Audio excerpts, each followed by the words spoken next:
maybe just to bring back an earlier time, the idea of having a green corridor here, we've been talking about it since the mid-90s, among ourselves in Nature Society. And I think in one of the walks, the Straits Times came along, and we actually told her that if we ever got back this land from Malaysia, this would be a fabulous green corridor, As it is not doing anything, it's already connecting various nature areas.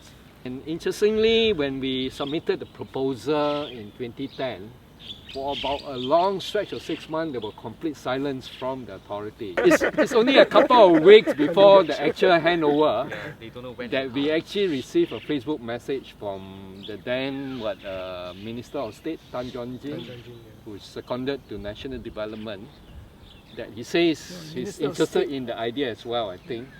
That's how the connection with URA slowly sort of comes along. So it was quite an audacious attempt to convince everybody that this whole stretch of land can be a public space actually. As a heritage professional, I think this mentality towards the green corridor was kind of a delightful change for me because as we all know, in 70s to even up to the 90s, the whole thinking about land as a resource, economic resource primarily, is to really maximize its development potential. But I think the shift here happened when we think of the potential of the land not just in economic terms, but in terms of how it can build up social capital. You're not just dealing with physical things, but you're dealing with something that is quite intangible but is very important, such as rooting community to the place. And I think that is the real value of the project. It really marked a shift of thinking away from just looking at hard facts and figures, but of how to make this a meaningful project. One question that comes to mind, really, look into the community. How do they, ignite this space? I think more often people always tend to, in the initial stages, compare this to High Line. But High Line is still a short stretch, and the way it is that we don't really want it to become High Line because I don't think this corridor is the same as that. So it will be more really in terms of having the hardware to get activities that is more connected back to nature rather than to the urban landscape. So but it's a challenge because when it gets to that size, and besides nature, what else could we do about it? So I think we need to continue that dialogue. We need to gather more heads. It's not enough at the moment. I think we need more people to really think about how we can collectively use this space. Can I bring it back to 2010? I'm essentially a partner in crime with Eugene Tay, who set up this We Support the Green Corridor Facebook group. And that was the first time we sort of used social media to, for this particular cause. And we were quite surprised. The outpouring of people coming to join the Facebook group was tremendous. And I remember one episode, there were a lot of people moaning and groaning and gnashing of teeth about, having the railway track being taken away. Because I think it's in the agreement that, Malaysia will have to take back the track, the balas and all its other, facilities along the way. So for a good few months, we were just bombarded with, why are you not stopping, the tearing of the railway track? So that was asking you. That was Ask MFA. we have no answer because we have also no news from the government whether is that going to be happening. It basically measures the sentiment of the people about the railway track. They actually want the railway track to be there. It is. I think for memories and that sort of thing. And a large part of the sentiment is keep it. Leave it as it is. Don't do anything. So that was the two main sentiment we actually got from the feedback through our Facebook.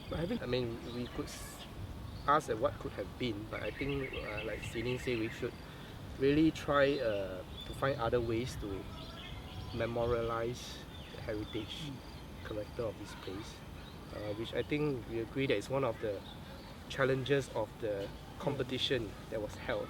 RFP, there was an international competition, getting many design firms all over the world to participate.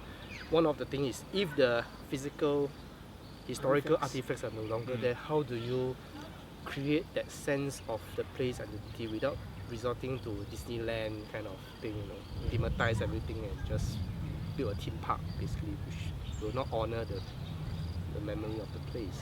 So that remains a challenge with us. How to strike that fine balance between properly commemorating the memories, the history, but not doing an artificial version of it. We got them involved in the community workshop. I mean, a few of them are actually one of them was actually on the wheelchair. And we asked him at the end of the day, in fact, his view was interesting. He said that, this place is wonderful, but it is really not for me now. Can you make it, wheelchair accessible? So I mean, you leave the tracks there, definitely it's not wheelchair accessible. So the question therefore is, can we make it an inclusive space? And somehow you feel that, as a planner, I feel that somehow we need to make it more inclusive. But they are also realistic. See, even the guy on wheelchair, he's not saying that he wants 24 kilometers of the entire rail corridor to be accessible where he can just roll up and all that. He's not saying that. In fact, he was interesting at one particular spot, Mayfair area. He said that, look, if you just create a place for me to go up to a high point and watch people using it, I'll be very happy. How we can make it more inclusive? It doesn't have to be homogeneous. It doesn't have to be completely tarmac. I don't think it even needs to be tarmac. But we can try to look for means of making it more accessible to everyone. The tracks are removed. I mean, that's already removed, so we can't do much about it. In fact, one of the challenges I have now is, then how do you bring back a sense of memory, a sense of place? How do you bring back the elements of heritage? Besides, of course, keeping whatever we have left. How can we celebrate heritage? And I think that is the conversation I'm having with people, and say, look, how can we celebrate heritage? Much of it is missing today. Can we celebrate in a different way? Can we bring back memories in a different way that is meaningful for people who are discovering the place for the first time? So those are things that I think are important. If you remember, I think there was an initial competition by URA in the beginning. Ideas there competition. was this proposal that says Tiger. that the habitat tiger. becomes so good that the tiger starts to come back. I tell you, I was there too. I was not in the jury panel, but That was the first prize. First prize. Yes. There are 5 ideas. I mean, we have 5 prizes. One of the prizes is called the Extraordinary Idea Prize. Yeah. Okay, extraordinary idea. And this guy is an Australian landscape architecture firm. Suggested that he wanted the rail corridor to be what he called a tiger's garden. That somehow, one of these days, the tigers are released back into the rail corridor. And he had a beautiful drawing of an elevated rail corridor with tigers below. Of course, there are many cameras all over the place to monitor the tigers. The idea was that he wanted to really rejungle the place, and he won first prize. And I was there when the judges were judging it, and they unanimously say this is the winning prize. I was one of the judges. You were one of the judges. You were definitely one of the judges. It was unanimous, right? Unanimous. It was There were unanimous. 5 of us, and 5 of us voted on that theme. And I started to reflect on that. It was important for me because this was my project. All of them were going back to childhood, thinking that what if we really could have a situation where tigers actually roam Singapore and roam the rail corridor. But I'm safe because I'm on an elevated walkway, right? You're not with the tigers.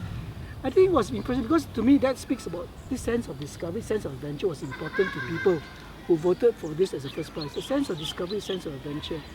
So, something that is quite different. And that becomes very important to us because at the end of the day, that becomes a value that we wanted to incorporate in as a planning design goal for the rail corridor, a sense of discovery. That you are able to create an environment that people say, look, this is incredible. This is a beautiful place and full of nature, and I want to bring my kids here. In fact, if I can, I'll bring my grandmother here and my grandfather here as well. So I think that's what's important. These are values. I really think that as a space it is already very successful without having anything physically done to it. So I just think we have to be mindful about that. And they really need to project it, not just 5, 10, maybe like it's a 50-year thing or whatever. It really takes that kind of slowness to get it already in the minds of people. It's not a space that they're familiar with, because it's a railway track. So most people don't even know about it. So it's going to take some conditioning for people to get used to a space like this. A very meaningful aspect of this sense of ownership, I mean the sense of ownership of this space is through the young generation today. I mean, kids who have no memory of this space ever being a railway track. And having said that, there's a phenomenal number of schools along both sides of the rail corridor. So one of the outreach efforts could really be getting these schools to organize programs for school children to really get exposure to this space while it's unmanicured, while it's undeveloped, unplanned, and let them experience it and see what they will imagine, how they imagine the future. And because it's really, I mean, the whole thing about heritage is passing down something precious through generations, and I think we have to, like I say, leave the imagination also to the next generation, so that it's something that alive, that is evolving, and it's not just shaped by values of certain generation of thinking. So for me, getting schools involved, getting maybe even them, each school adopting a 100-meter stretch, or 50 meters, just to conduct outdoor lessons, organize activities around these areas. That would be enough. That will start these children thinking about what this space really means to them. I'll talk about the community part because I find it very interesting. This whole thing about the rail corridor, we were sensitized to it because the community talks about it. They support the, what do you call it, the Eugene Stays Facebook was on. We support the Green Corridor. We support the Green Corridor on Facebook, right? So, and then the Friends of the Green Corridor was formed first before it became the Friends of Rail Corridor. And they were actually talking about it. They're doing workshops in the, and actually offered a place also in URA for the workshop. But they were talking about it. So the beginning part was we are in a listening mode. We were really in a listening mode. In Singapore, most people think that URA has already planned every square inch of the land. I wouldn't say it's true or not, but I would say that for the rail corridor, certainly we did not do it. And we were in a totally listening mode. But we have come to a stage now that we have switched. We are listening, but we are also reaching out to people to tell us things, not just waiting for people to tell us. Because in the beginning it was actually the interest groups, the green people were talking about, the heritage people were talking about it. Now we are interested to know what the rest of the 99.9% of the population would say about the rail corridor, who want for the rail corridor, because they live here. They are the stakeholders. They actually live next door. They don't dare to enter the corridor. Now we say, please enter the corridor. This is going to be good. It is good for you, good for your family. You're going to feel healthier by visiting the corridor. You're going to feel happier. We make it relevant to you.